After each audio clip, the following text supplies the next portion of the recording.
21 जनवरी 1896 भारत के इतिहास में दर्ज वो तारीख है जो याद दिलाती है एलिजाबेथ नोबल के विस्तार की, उनकी भारत यात्रा की, जो उन्होंने युवा सन्यासी स्वामी विवेकानंद के प्रेरक विचारों से प्रभावित होकर शुरू की।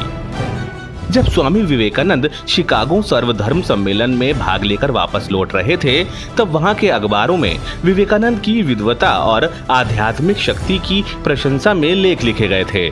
पूरे विश्व में भारतीय युवा सन्यासी की चर्चा थी। शिकागो में दिए भाषण के बाद वेस्ट एंड में स्वामी विवेकानंद की और बैठक हुई, जिसमें एलिजाबेथ और उसके माता पिता भी आए हुए थे। विवेकानंद के पहली बार दर्शन करने पर निवेदिता पर गहरा प्रभाव पड़ा। उन्होंने भी आत्मज्ञान के बारे में अपनी कुछ जिज्ञासाएं प्रकट की, जिसके जवाब में स्वामी जी ने एलिजाबेथ को सरलता से समझाया। इस क्षण में एलिजाबेथ को एहसास हुआ कि उन्हें जिस गुरु की तलाश थी वो स्वामी विवेकानंद ही हैं। 21 जनवरी 1896 को एलिजाबेथ भारत में सेवा कार्य के लिए आ गई। स्वामी विवेकानंद ने स्वयं उनके रहन सहन, भारतीय खान पान, संस्कृत और बांग्ला भाषा सीखने का प्रबंध किया। मार्गरेट एलिजाबेथ नोबल को नया नाम भगिनी निवेदिता स्वामी विवेकानंद ने ही दिया था। भगिनी निवेदिता का अर्थ है सर्वस्व त्यागमय।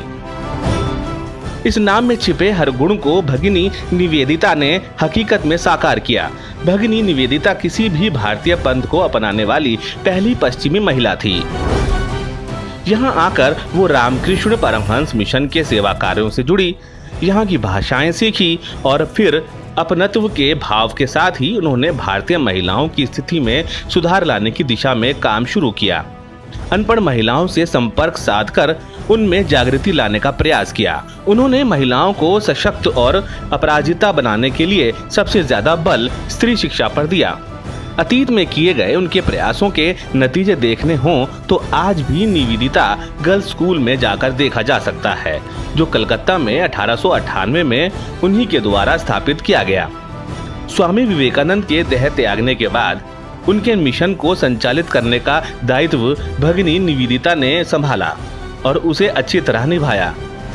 अंग्रेजी साम्राज्य के अत्याचारों से पिसते भारतीयों को देख उस समय के क्रांतिकारियों अरविंद घोष आदि का खुलकर समर्थन किया।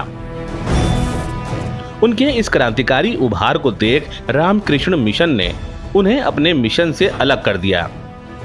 निवेदिता ने सिर झुकाकर मिशन के इस फैसले को स्वीकार किया और भारत के प्रति अपने लगाव और उसके आजादी के संघर्ष में निरंतर सहयोग देती रहीं।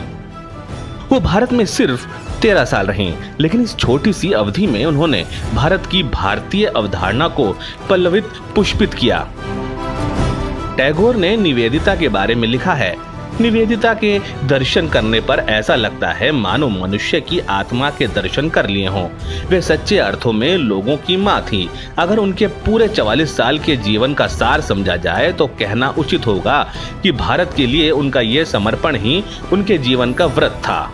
लोक माता कहें, सिंहनी कहें या क्रांतिकारी या फिर एक अच्छी लेखिका और शिक्षिका, इन सब का मतलब ही एक है, भगिनी निवेदिता शायद पहली ऐसी विदेशी महिला जिसने न सिर्फ भारतीयता को अंगीकृत किया वरन भारतीय संस्कृति की राजदूत बनकर विश्व में प्रचार प्रसार किया।